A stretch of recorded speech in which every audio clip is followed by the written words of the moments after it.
大家好，我是瓜皮儿，欢迎收看迪迦奥特曼再见了地球。这一天，坠机二人组在地球上空侦察，他们聊起了最近在太空失去信号的吉普塔3号以及其中3名宇航员的事情。突然，胜利飞燕1号的雷达侦测到了一个不明飞行物体在向他们靠近。大古看到这个家伙从天而降，大概是在练如来神掌。得知不明飞行物体的降落地点在宇宙开发局，胜利队赶了过去。在办公室内的工作人员还以为是同事回来了，四脸懵逼的过来迎接。利加德龙一脑袋扎进海里，这画面看着就疼。当大家发现原来那家伙是怪兽的时候，纷纷逃走。对于新鲜事物充满好奇的好奇宝宝，他一脚一个的踩向了身边的玩具。大人们不想放纵孩子，于是便出手阻拦，但大宝宝哪里在乎你们啊，抓痒痒一样的攻击。我要继续玩我自己的。宇宙开发局看不下去了，少年，你这是在玩火呀，看我们用结界困住你。结界一打开，让怪兽有了眼前一亮的感觉，然后就被他给破解了。他们懵了，大古见特效攻击没有用，于是打算给他上一道硬菜。别说，这道硬菜还真把他给吓住了，两手一张，屁股一顿氮气加速，飞向云端，消失在大家的视野中。简直像火箭一样。事情过后，胜利队的人前来调查，能打破结界的只有一个人，就是在宇宙中消失的宇航员江崎博士。居监会队长听参谋说，消失的宇航员曾经出现在家里，这件事暂时保密，不要外传。新城队员不知道从哪儿得来的小道消息，前去质问队长。队长，却被队长一顿怼，因为这是规矩。新城因为这件事情感到多愁善感，大古前去安慰。实验室内的尖村博士不知道什么时候从怪兽身上抠下了一块碎片做研究。实验表明，这块碎片中含有吉普塔3号机体外壳的成分。大家推断，3名宇航员已经遇难。那他们3个人生还没有希望了吗？太好了！野瑞突如其来的一句话给大伙整懵了，原来他是找到了江崎博士遗留下来的好几个 G 的重要文件。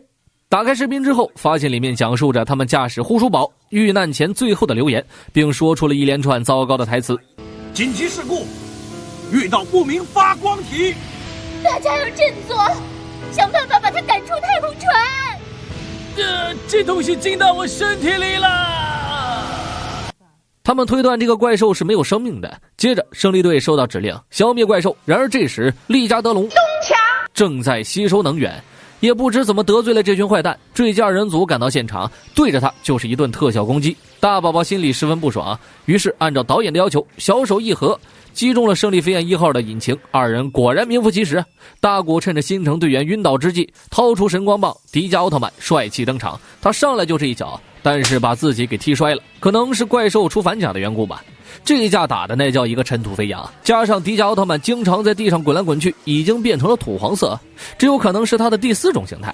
两人互换了一波技能，利加德龙安然无恙，迪迦奥特曼原地爆炸。开个玩笑啊，爆炸中的迪迦毫发无伤，顺便切换成为力量形态，一个挖左手打得他连滚带爬。被索博的利加德龙拍地投降，但迪迦没有看到，骑上他就是一顿锤啊，最后还是用屁股把他崩开的。怪兽生气了，放大招烧坏了他的胸甲，由于护甲损坏，迪迦奥特曼变得不堪一击。怪兽趁势把他钳在手中一顿夹。这时奥特曼已经快没电了，越来越招架不住怪兽的攻势。星城队员想到一个好主意，通过总部把当时博士留下的好几个 G 的视频传到了怪兽的大脑里。被宇航员意识控制的利加德龙开始手舞足蹈起来，他终于没了意识。迪迦趁机捡人头，一个栽培利奥光线，利加德龙原地爆炸。启动卡结束后，队员们仰望星空，观察着那3颗星星的时候，大古出现。大古，齐德龙，启动卡。这一天，副队长端着酸奶在酒吧和他的记者朋友进行商业胡吹时，看到了电视报道，海边出现了巨大生物的尸体。于是胜利队赶到，再给大家看看那些尴尬的台词。如果我的房子被怪兽弄坏了，我当然会很生气的。如果他们不努力把怪兽除掉的话，那我们的日子就很难过了。指挥部这里商量着要把怪兽运送到海上烧掉，运输任务交给了刚培训完吊车课程的丽娜同学。大古感觉她很紧张，开玩笑安慰着她，顺便撒了一波狗粮。什么呀，讨厌！由于怪兽尸体发出来的恶臭，现在已经有63人被送进医院抢救。戴上 VR 眼镜的丽娜非常熟练地吊起了犀利赞，穿着复活甲的她从半空中掉了下来。什么？天哪！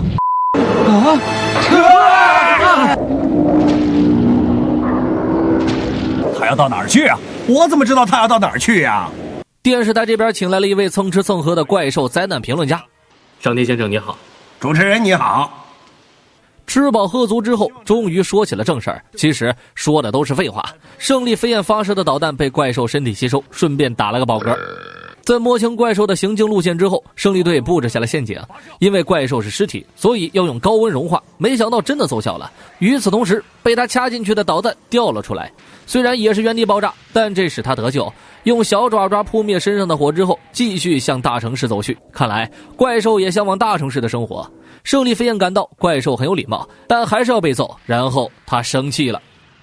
大古和丽娜驾驶着胜利飞燕2号，带着天然液化气赶到，正准备投放，怪兽突然开挂了。我没有开挂。飞机被牵制，无法脱离。大古让丽娜替他驾驶，然后走向了机舱门。神光棒一按，变身成为小迪迦，还点了点头。奥特曼！怪兽把天然液化气也给吞了。迪迦想趁导演不注意，一个大招解决他，刀下留人。但想到要被扣工资，他收手了。又实在气不过，给了他几个逼斗，又一次骑了上去。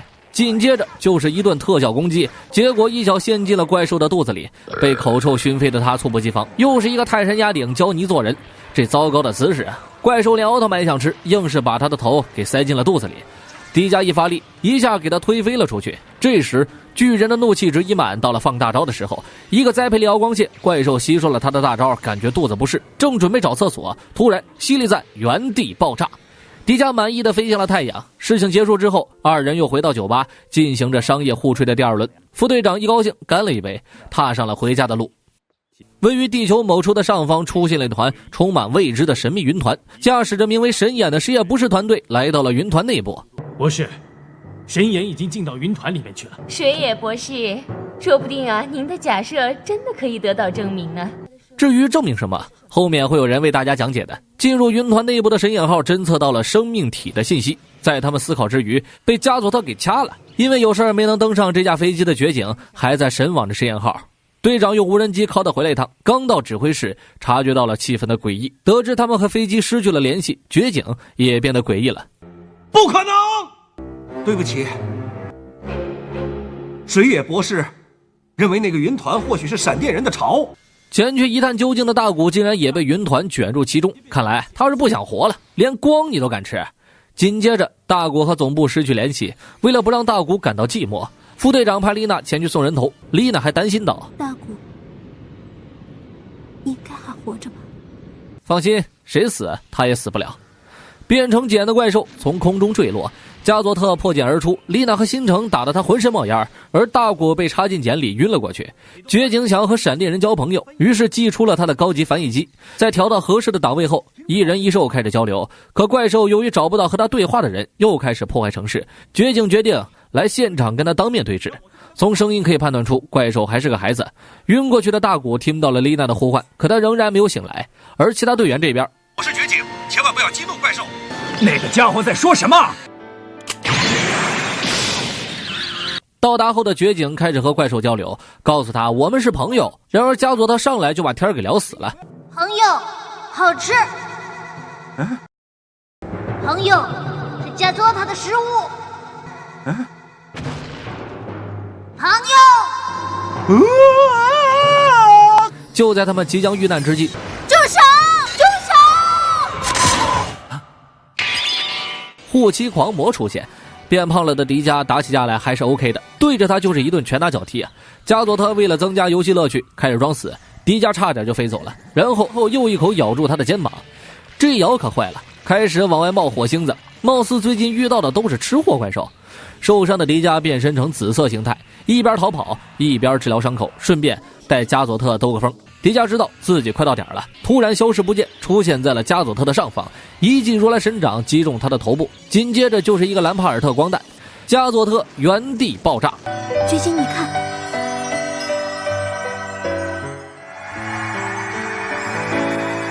他们像天使一样，看上去真像。